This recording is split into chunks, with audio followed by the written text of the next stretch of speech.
Hi, you're listening to Oh Crap with Jamie.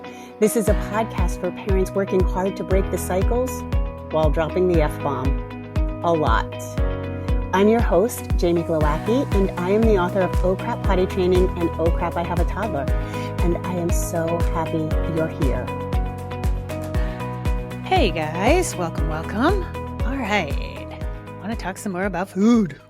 Food. Love talking about food. I just got back from a trail walk where I decided to walk barefoot. I don't often walk barefoot. I do like on the grass, but I was like, oh, let me ground myself in the pine needles. Oh, it was heavenly. I did like 2 miles barefoot. I have sap all over the bottom of my feet. My sheets are going to be gross, but I feel good and rejuvenated for this podcast. Yay.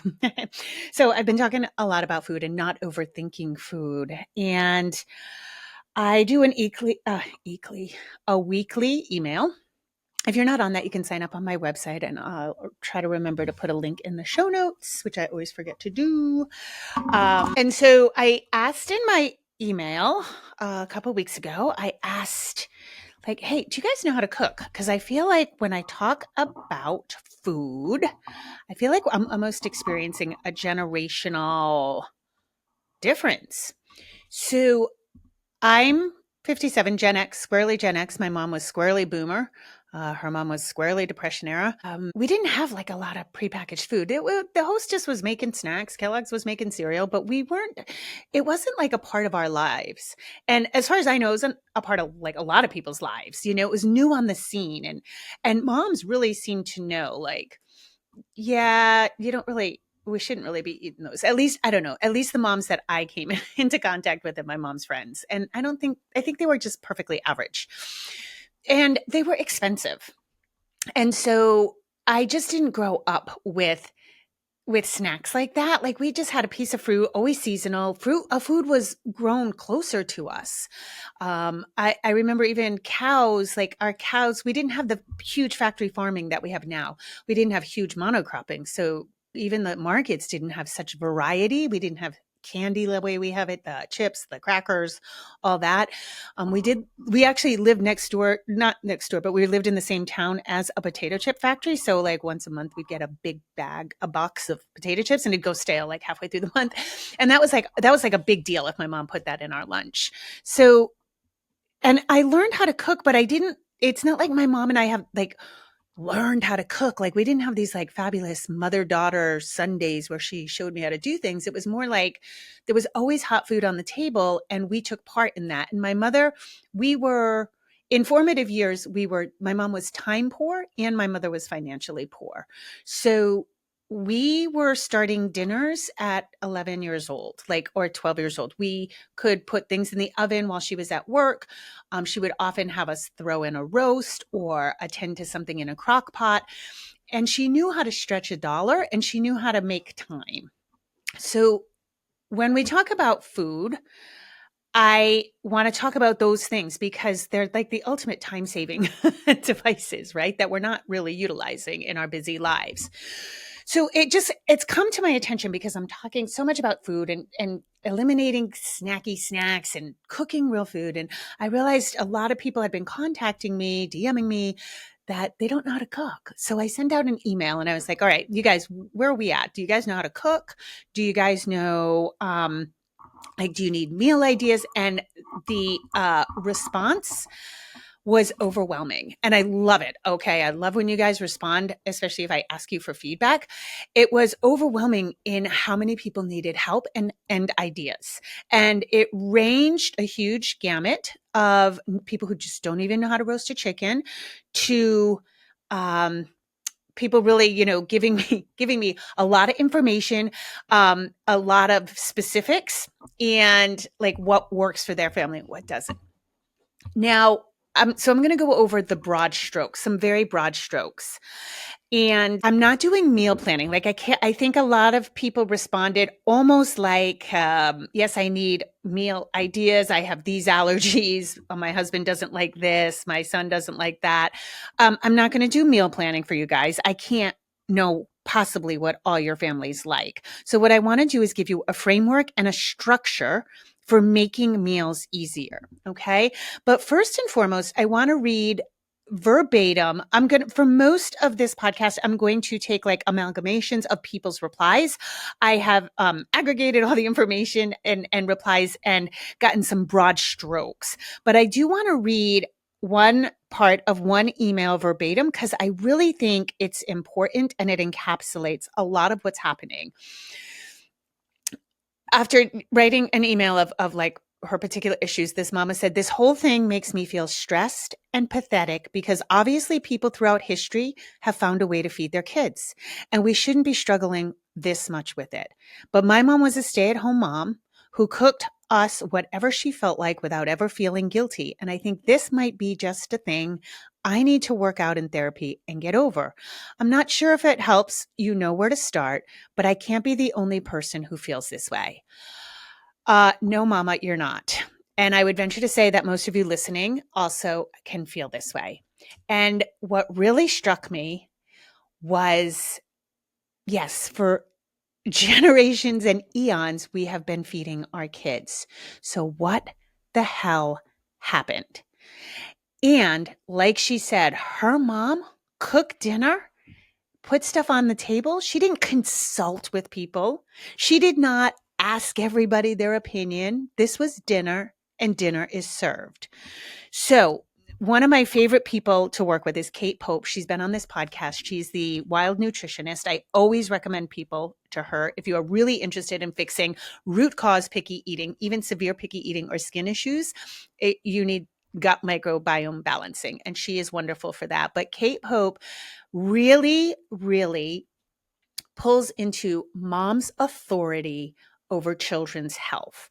And it's really wild. Like she and her husband agree. So I trust that moms, and I'm not saying moms have to be the ones in the kitchen, but we have authority over how to nourish our families. And I really do believe that to be true. And I think it is one of the greatest gifts we can give kids. And I feel like societally, we're being pulled in two directions.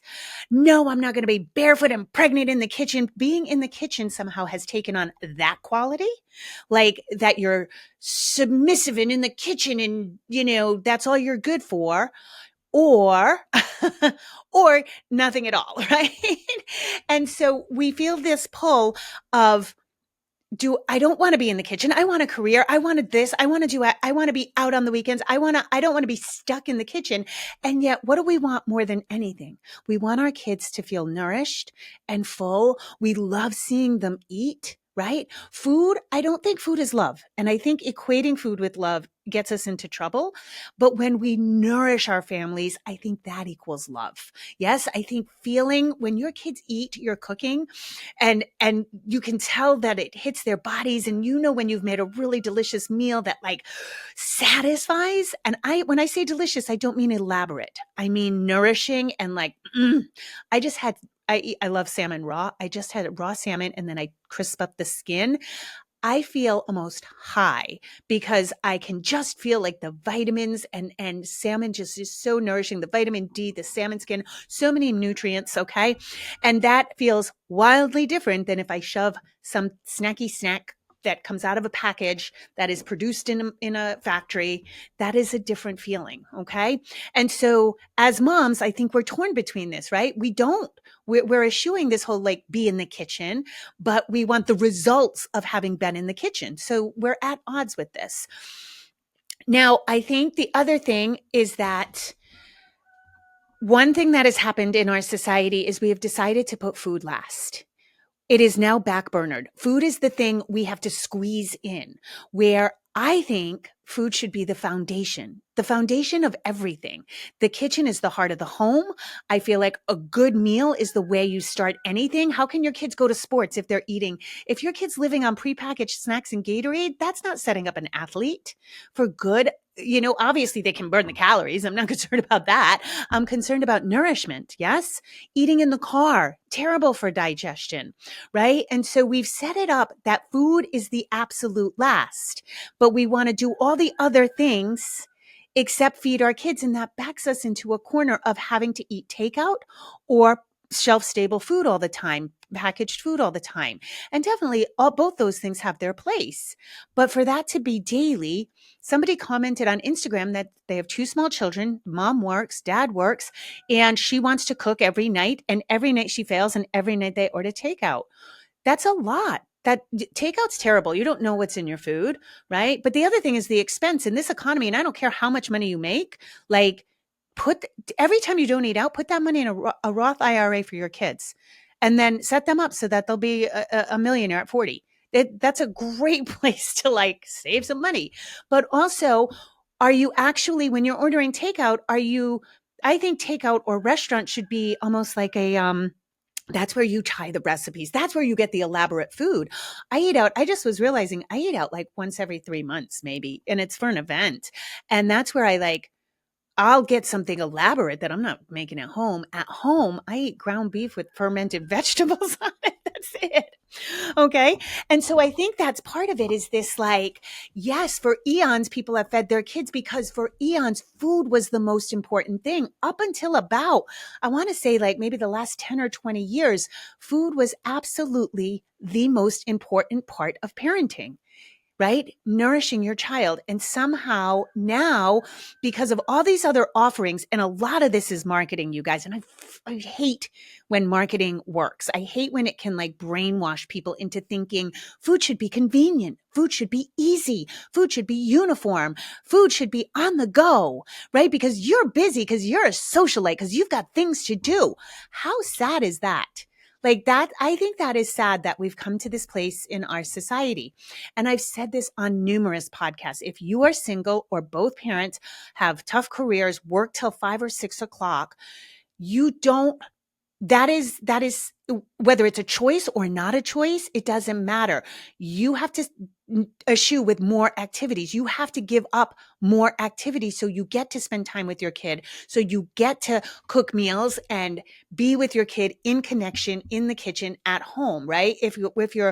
If that's how your life is, you have to choose differently for your off time. And what I'm finding across the board is a very young mindset in a lot of parents. This was a resounding response in these emails. I don't want to cook every night. I am not taking time on my weekend to prep food.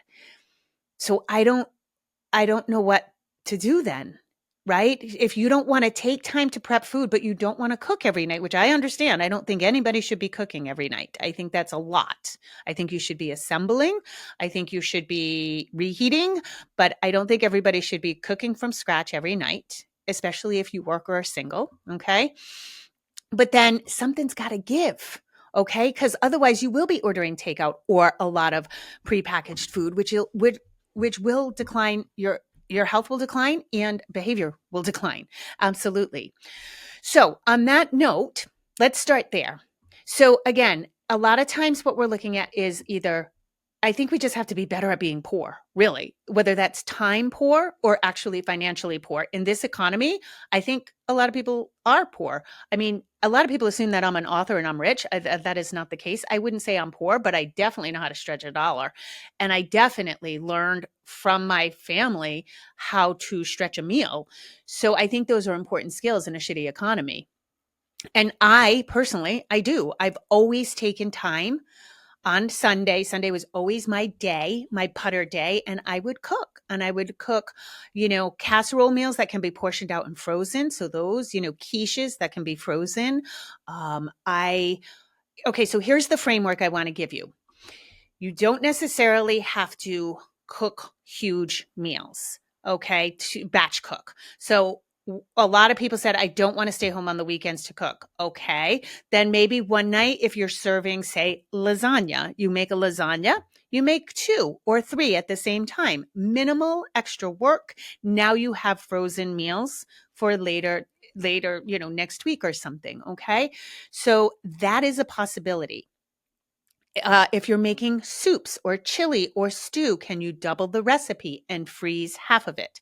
That is another way to do it. Okay. If you don't want to take time, what I have always done is I don't meal prep. Like that isn't the thing for me. What I do is proteins, carbohydrates, and vegetables all of those get cooked ahead of time. And I used to do this when I worked outside the home and Pascal was little. If you are a new listener, you may not know this, but I have been a single mom the whole time, all me 100% of the time, not divorced, no split time.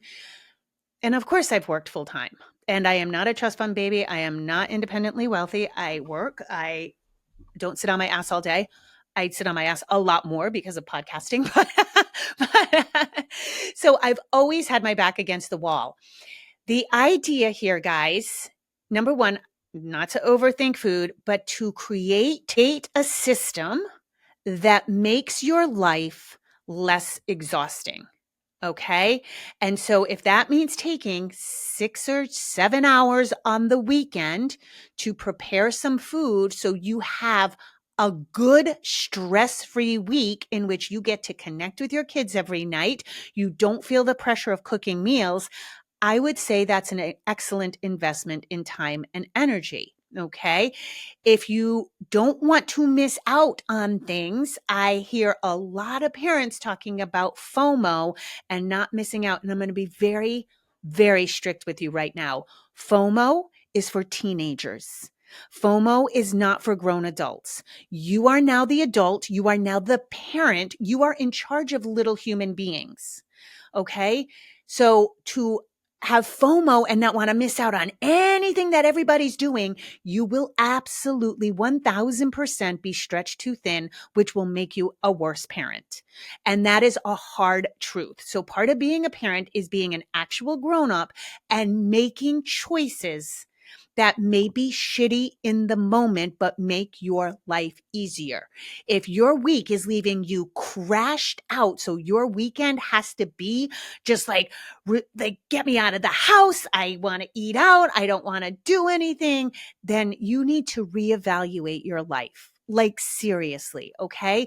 Because I'm just finding that a lot of parents are stuck in this like, I don't want that. I don't want that. I don't want that. And yet I want magically my child to not be a picky eater. I want them to have a great palate. I want them to have nourishing food, but I don't want to cook and I don't want to prepare food. Okay. Okay. But an excellent way to do that again is to double up all your recipes and freeze. That would be an awesome thing. Okay. What I have always done is cooked up my proteins. This was a lot of you answered these emails and said, I always do a protein, a veg, and usually a starch, a carbohydrate, but I need ideas. That's it, guys. That's the whole idea. That's the whole shebang. It lies in that. That's it. So you take your protein, cook up various proteins. So it could be chicken. Pascal and I like chicken thighs. I also do a whole chicken at least once, if not twice a week. A whole chicken can easily go in the crock pot. Easily. You don't even need any spices. I don't usually spice it because I'm going to make broth out of it. I'm going to use the chicken in various ways, and I might do something for Maverick out of that. So I don't even use salt and pepper. Goes in the crock pot. Boom. Done. You put that on before you leave for work. It's done when you get home. You can take that meat off the bone. You can shred it. It can be served just as chicken. It can be chicken salad. It can be chicken nuggets. It can be chicken. It can be anything. A hunk of chicken with a little dipping sauce is dinner. Call it a day. That's it.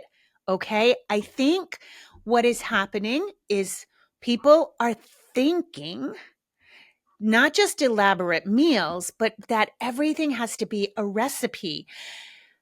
Scrambled eggs and toast can be dinner. Sandwiches can be dinner. For your toddler, a chunk of chicken, a couple of carrots, and a scoop of mashed potatoes can be dinner.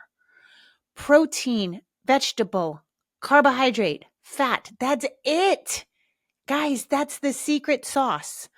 So I would always, do a chicken. You can do a roast. Same thing. Throw it in the crock pot. By the time you get home, it's melt off the bone. Now you have a great pile of meat. You can make anything. You can make burritos. You can make, quesadillas with that meat. Same thing with the chicken.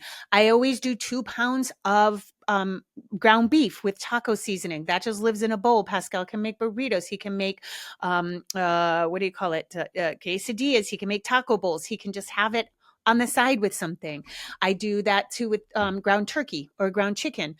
I'm always making in the winter, I will have a roast. I like to do it low and slow. If you're home, you can do it low and slow. I usually put a roast in. I get up at 4 a.m. and it's done by 8 o'clock in the morning. And that's what I'll have for breakfast. I think breakfast foods are a scam. I don't do breakfast foods at all. Never have. Never have it with Pascal. A roast will sit on my stove all day. I'll make a pot of mashed potatoes and he can feast off of that. Historically, before any big events, we always have pot roast. It's like high calorie. It's very filling. It's satiating. There's a good fat content. It's perfect before Halloween. It's perfect before, Thanksgiving. And so that's what I have always done. Then you can also, that meat is just delicious anyway. You can just have it with some mashed potatoes, some rice. It doesn't have to be complicated. Then vegetables, whatever vegetables your family likes, you can parboil. Pascal always liked broccoli, peas and carrots. So I would just cook those. They'd be ready to go, just ready to be reheated with a little butter and salt. And that was that. That is enough. That is enough. And I think, judging by the response of these emails, so many people said, I'm just tired of doing a protein, a vegetable, and a starch. And I'm like, but that's it. If you go out to eat, that's the basis of all meals, a protein, a vegetable, and a starch. So there's no reason to be tired of it. I don't know exactly what you guys are looking for, but there's no reason to get tired of it. Now, the next thing, a broad category that came up in these emails was, I don't want to wear out good recipes, and we're bored. We don't want to eat the same thing. If you are bored with food, it means you're not hungry. And I'm just going to say that plain. Food is not entertainment, and we use it as such, which is why 93% of the population is metabolically unwell. We have a crisis going on with food. And I think that it is one of those it's one of those things that we get confused. If you're confused about food, I would honestly just get off social media. It's so confusing. And when I work with clients who are confused about food, it is because they're getting too much information. And I am not confused about food. And if I scroll on Instagram, I can become confused about food because everybody's a freaking expert.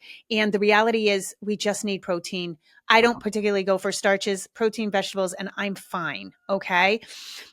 I think if you are truly just getting bored with food, I don't know what to tell you, but I can see that it can be like too plain. You can always spice things up. Garlic powder and onion powder are the best things. You get combination of spices. So if you like Thai food, figure out the Thai spices and buy spices in like clumps of flavors, Italian spices. Recently I just got into ramen and I went to the Korean market and not the Korean market, the Asian market. It has all different kinds of Asian food. And that's a whole group of spices and chili oil and rice vinegar and a different palette. And you can absolutely do that. But again, if you're just trying to get through the early years of parenting and just get food in your kid and be done with it, like just have meals on repeat. There's no reason to have more than 7 to 10 meals. Figure out what meals your family likes or even what proteins they like and just make a list on the fridge. You could make a mix and match list of like, oh, okay, we like this. Maybe for your kid, just figure out like, oh, they like chicken and meatballs. Those are 2 great proteins. Make them a little plate with 2 meatballs, a hunk of chicken, and that's it. What vegetable will they entertain on their plate? They don't like vegetables right now. Who cares? Put a little piece of fruit on it. Don't make a big deal about it. Just make a plate with a little bit of variety, and that will be great for your toddler. For you and your spouse, you can make something a little bit more elaborate, but you don't have to. And so another person wrote something about, I'm just, my mom taught me how to cook things like mashed potatoes and meatloaf, but I just don't think London broil and spaghetti is an appropriate meal anymore. And I'm like, London broil and spaghetti is an awesome meal. Like, why wouldn't that be a good meal? You got a protein and you got a starch. Like, who cares? So we're over here. Like, I'm not exactly sure what you guys are looking for because you guys are naming it. You're like, yeah, I'm doing a veggie protein and starch, but like, what else? I need something else. Maybe a dipping sauce, some ranch, some honey mustard. like, I don't know. So just for the record, I eat very plain. I eat like sauteed ground beef. I love fermented vegetables. I have a whole bunch. I just found a new company called Easy Pickles, and I try fermenting them myself, which is easy enough to do, but I just end up buying them. And real ferments, um, you want it without vinegar. You want the actual fermentation. It's really good for the gut microbiome. And so I'll just have a bowl of ground beef with some sauerkraut or kimchi on it, and it's so good. The thing is I've gotten away from food having to be entertainment, and I wait till I'm hungry. And I think that's a huge portion of why our kids don't eat and why we don't eat. I think it's all the snacking. So I really don't snack, and I'm hungry for my meal. And when you're truly hungry, guess what? You don't get bored. You don't get bored because you're like, oh, that sounds good. And if you're eating before you're truly hungry, you could be hangry, which is a blood sugar dysregulation, right? In which case you're like, oh, I need food right away. Then you're going to, you'll be on that roller coaster for a while. But really, think of nourishing and not entertaining or like suiting your palate, suiting your tongue, because that's, I think, where we get into trouble. Don't get me wrong, I love, if I could eat something without any ramifications, it'd be French fries and ice cream. I like that shit's good. But I feel like crap if I eat that all the time, right? So that was another thing, getting bored with meals. I did have quite a few people ask for vegan and vegetarian. I am not vegan, vegetarian. I am not your girl. I don't think it is healthy for children. I think if your child says they don't like meat, a lot of times it's a texture issue. We overcook meat. So I have always served, and I've worked with a lot of picky eaters, and helped their parents fix the picky eating by undercooking meat. If you freeze anything for 24 hours, you will kill the bacteria, the parasites. I've been doing this for 25 years, never gotten sick, never had a kid get sick.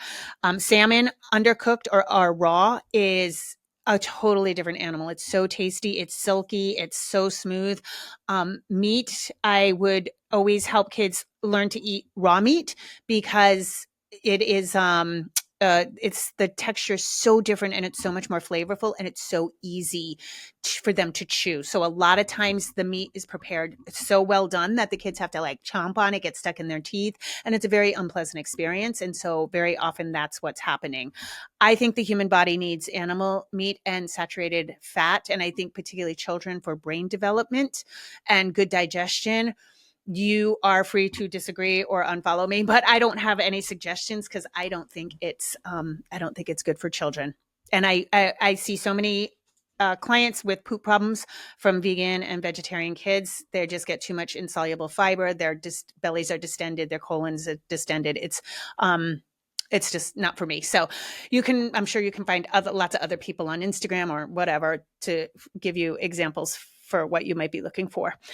What else? I found a very discouraging, pretty uniform thing in a lot of these emails, these replies, which were, my husband doesn't like X, Y, and Z. My husband won't eat leftovers. My husband won't do this. My husband won't do that.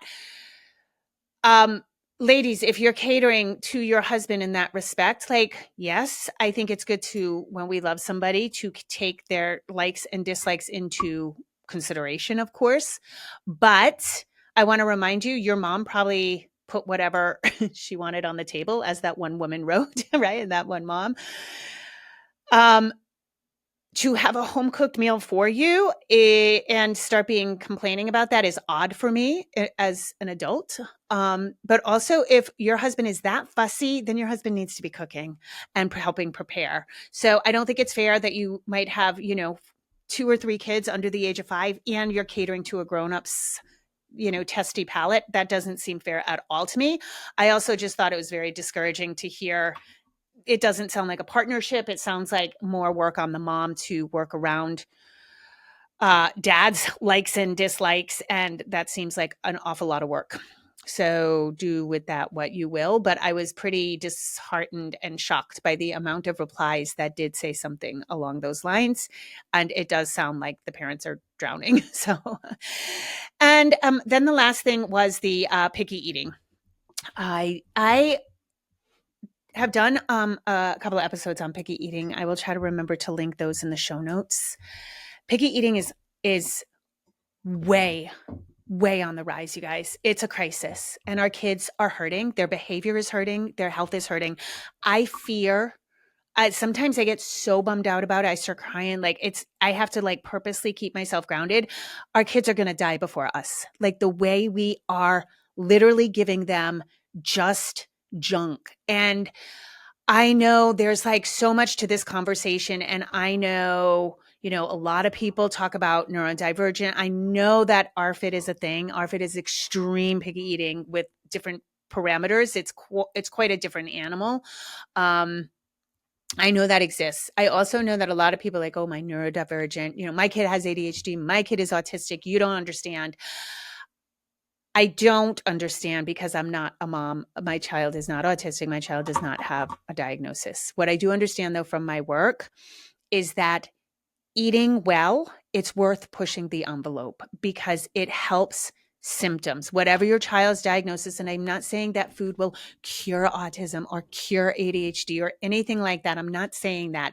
I'm saying that whatever your child is exhibiting, whatever behaviors and patterns and symptoms, for lack of a better term, your child is experiencing, those can be much more under control with good nutrition. I also speak to a lot of neurodivergent adults who say, I wish my parents had focused on this more. I have to be extremely strict with my nutrition. It keeps my OCD in check. It keeps my ADHD in check. It helps with my autistic behaviors. And so when we hear that from adults, we know it's good information. I also have a good friend who has a daughter with quite a lot of diagnoses. She jokingly says she's an alphabet soup. She's got all the letters. And this mom, I admire her so much because she constantly pushes the envelope. For her, truly, and I talk about this a lot, neurodivergence, any label your child gets, any diagnosis is a roadmap to how their brain works and how you may approach things slightly different. It is not a carte blanche card to get out of crappy behaviors and to give your kid, to allow them to be picky. And I know textures, I understand all of it, but I know parents who are working at this and who are successful. So it's worth pushing the envelope, okay? Because nobody's picky. Nobody's picky with pot roast and broccoli. Nobody's picky. It's always uniform, packaged, ultra processed, highly palatable food. Okay. And I know there's so much chatter about this online. I'm not saying food. I hate this argument. I hate this argument of you don't assign moral value to food, good or bad. No, I don't assign moral value to something that's inanimate. I don't. But I do assign moral value to how shit feels in my body. And there's good and there's bad. And so that's what I assign to food. And a lot of times when I'm working with a family and we go, these families are hurting. Their kids are eating completely different than everybody else. They have to pack special snacks. It's always snack foods. It's always prepackaged, hyper palatable, ultra processed food.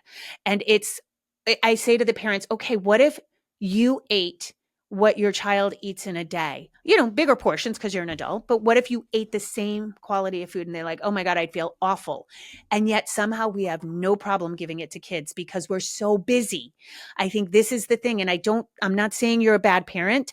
I'm not saying you're not backed into a corner. I understand how it happens, but so much of this circles right back to that freaking fact that we are creating lives that don't take our kids into account, that don't allow us to hold boundaries because we're so exhausted. We're so stretched thin. We think we've got to do everything. We've got the high-powered career. We've got our kids in sports, our kids in enrichment. We're going to all the things. We belong to all the clubs. And now we don't have a minute to breathe and we don't have a minute to hold a boundary about food. So I understand how it happens, but we can control it. Okay. Like I said before, I think a lot of picky eating starts with textures, particularly with proteins. So remember that. Pascal used to be very vocal about it. So it was easy for me. He would say you scrambled the eggs too hard. And there was a way to scramble them softer, and he liked them kind of a little undercooked, you know? He liked all his proteins a little undercooked. And so that became, it just was easier to chew. But so much of picky eating is because we allow it. It literally is because we allow it. And with all extreme picky eating aside, there is so much run of the mill picky eating. Somewhere around 2 or 3 kids become selective. They just want certain things. So my advice is, number one, don't give them certain things. I have always been flummoxed when people come to me and say, we're down to 3 foods: fig bars, Pop-Tarts, and Frosted Flakes. Those are the only 3 foods my kid will eat. Then at some point you offered those foods. That's how your kid knows about it. At some point, those foods were in your house, and you feeling like, oh my God, I got to give my kid something, you offered those foods, and those became the foods. At some point, they knew those foods existed. Okay. And so in so many cases and I have an excellent track record of working with picky eaters. Okay. And literally 99% of the time, it's stop buying it and stop putting it within reach of your child. So many of these kids have a snack cupboard, a snack drawer, and you buy it. Okay. So if you don't buy it and it's not in your house and your child doesn't have access, it no longer becomes a part of their daily life. And for me, I just always get a little confused by this because I'm like, just don't have it. That's not restrictive. In what universe do we get treats every day? I mean, I guess you could, but that's not good. They're treats. They're special things, right? I said this about October, like Halloween. Halloween is a special thing. Eat all the candy. Christmas, eat all the cookies. But we don't have you don't need a treat. You don't need stickers for doing good. No, I'm on board with stickers, but you don't need a treat every day. And we don't need dessert every day. That is the weirdest thing. That's the thing that changed. Like, we did not have that. Like, now kids are like, what's for dessert? Like, dessert is a thing. Dessert, yeah, maybe when you go out to eat, but not every night. That's insane. So anyway, I would just do away with it. But also, the amount of families I work with, and it is equally astounding to me, is my 3-year-old won't let me. He won't let me put that on this plate. He won't let me cook that. He won't let me sit next to him. He won't let me. Whoa, I'll do a whole nother little podcast about tiny dictators. Your 3-year-old doesn't have money. Your 3-year-old doesn't drive a car, doesn't do the grocery shopping, doesn't have a prefrontal cortex yet. So could we not let the 3-year-old dictate all the grown-up things? No. So much of this is literally just holding a boundary. Remember, with picky eating, you are in charge of what goes on the table. They are in charge of what goes in their body. And I think also what happens for a lot of people is they don't realize that toddlers in particular, I would say all kids, have eating days and non-eating days. It's just a fact. There are days that kids just aren't very big eaters. There are some kids, in fact, Kate Pope calls her youngest daughter a tiny eater. There are some kids you can't, and her daughter's got like the beautiful, like chunky little belly rolls, and she's like a tiny eater. So some kids are tiny eaters, and we think they should be eating more, or they ate a lot yesterday, so we think they should be eating that much today. No. And that's how we back ourselves into picky eating, right? It's like, eat, eat, eat. If your kid's not hungry, let them go. Let them go. The whole 3 meals is a marketing campaign. Like, the whole idea that you have to eat at this time. No, none of that has to be true. And if your child is really hungry, they will eat. And I'm not saying you like don't feed them. I'm saying don't try to overfeed them if they're not hungry. You put food on and they say, no, I don't want to eat. I don't want to eat. That's all right. Let it go. Serve the same thing. The other thing about toddlers is they often need to be fed something up to 15 times, 15 to 20 times sometimes, where they might touch it, they might throw it, they might lick it, they might look at it, they might move it off the plate. Now they might lick it. Now they might take a teeny little tiny bite. All good stuff. But we get in our head that like, nope, you got to eat it. Oh, nope, they didn't eat it. They don't like it. So create a beautiful environment around your table. And you can do that by not being stressed about freaking cooking every night, right? Make breakfast for dinner is always a hit. Always a hit. And so I just think we've gotten really far from like, what is actual nutrition? Nutrition is the building block of our cells. It is everything. It is what we are. And again, if like think about, I often think about this. We got into trouble with food when we started to get supermarkets. Like literally we used to have to go get our food and farm our own food. And then we had times of feast and famine. We had like the body was kept in check, right? The minute we started to get convenience food and be convinced that convenience is the biggest factor in food is when our health started to decline. And I just see so many parents, they come to me. The reason I have such a good track record with picky eating is not because people come to me for picky eating. They come to me with behavior problems or poop problems. And we dive into the diet and I'm like, well, no wonder you have behavior problems. No wonder. This is terrible. This picky eating, this child's getting no nutrients whatsoever. So I think it's an easier fix than anybody can imagine. It's not, oh, I mean, I think it's simple, but not necessarily easy. But again, when I start backing things up, the biggest problem, or sort of reverse engineering the problem, the biggest issue is that parents they don't have the mental or physical capacity to hold a boundary because they're so tired and tapped out. That's so not fair to the kid. That's so not fair. So we've done something that taps ourselves out. So now we just give in and now we create the behavioral problems. So yeah, I mean, when you think about it, it's a sticky situation, right? It's sad. And I think this is a cultural thing, by the way. I'm not aiming this at any one parent. This was like kind of the overarching view I got from these emails, not one particular email, but I'm really concerned about you guys. I'm really concerned about the next generation.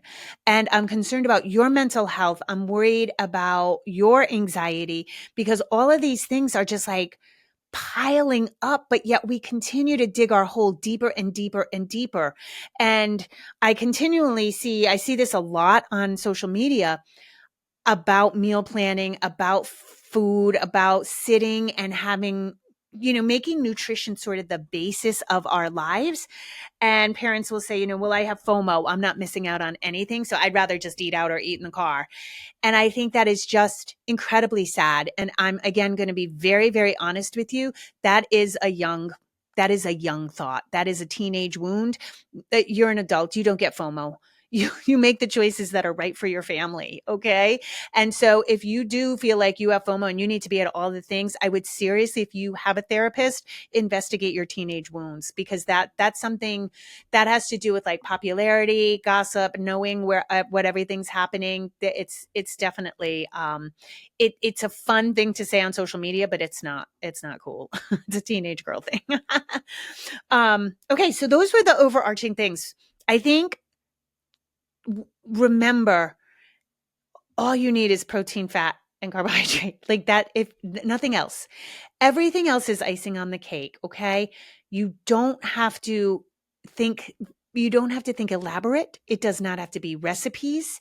Salt, pepper, garlic powder, and onion powder go a long way. Like, I don't know, I went almost a year and those were the only spices I used and I loved every single bite. Like, it doesn't have to be crazy. And the simpler your meals, the more your palate chills out, the less you need these crazy flavors.